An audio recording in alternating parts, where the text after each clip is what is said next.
Thank you, Emilia, for the answer.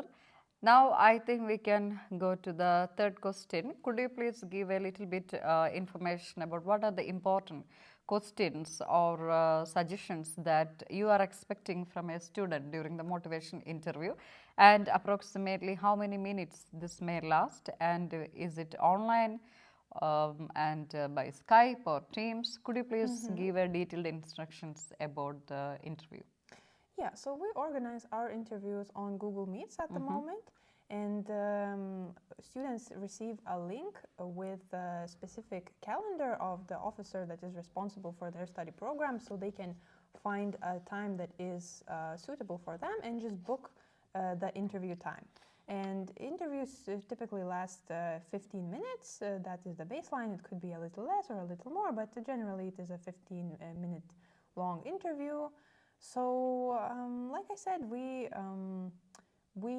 want to make sure that the person is really motivated to study, specifically that study program, and they have a strong motivation, to move across the world, to study in a different country. Of course, that might be a challenging thing as well for young people. So we want to make sure that they are prepared to face those challenges that come with moving abroad. They know something about the country that they're coming to, the culture that they will have to get accustomed to. So we sort of try to evaluate their general preparedness and motivation. And also you will be asking certain things about their family background or financial background. No, not really. Financial background is important when it comes to the migration procedures, to make sure that the person has the sufficient funds to live in Lithuania. So the migration department, when they evaluate your application, they will take into consideration, and they will need to see proof of funds. We also require students to provide that for us, just to make sure. But during the interview, we don't really focus on the family background or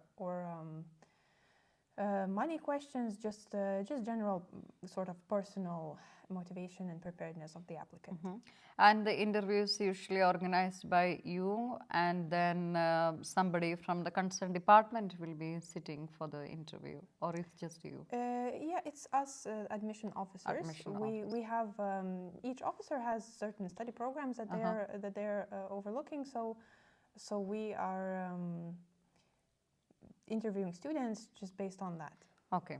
And for the interview, the student must have an awareness about their subjects and their modules and the contents, and maybe why do they exactly want to study that particular program is also important to know, yes, from our side. Of course. If we see that the applicant really did their research about the study program and they know what kind of subject they will study, then of course it shows us that the person is motivated as well. But generally we don't expect expert knowledge in the field, of course, but just, if an applicant says that they are interested in business, for example, so we might question why or how does that interest manifest. We sort of try to get the general idea. But of course, I would also like to say that sometimes our applicants are very well prepared for the interviews, and it seems like they're a bit too well prepared because they're giving sort of rehearsed answers. So I would like to say that it would be best if you could speak naturally, on the spot, because if a person is just giving rehearsed answers, it is hard for us to evaluate, how much they really know and can speak and their about language themselves. proficiency. Yes, of course. Yeah. Okay. So, dear students and parents, we would like to inform you that these are the main important things that a university admission officer will be asking to you during the interview. But basically, it is to evaluate your language proficiency and to evaluate how motivated you are, and also to check if you are a genuine student, and also to know that you will be able to adapt to the Lithuanian community, to Lithuanian culture, things like that. So please make sure that you are spontaneous. You will be able to answer the questions in a very spontaneous way, not just by hearting everything from the internet or by training, maybe by consultants, but it's not going to work like that. You need to be very well prepared. At the same time, you are supposed to explain everything by yourself, okay? So please take care about all these aspects. For that, you need to have really good English language proficiency.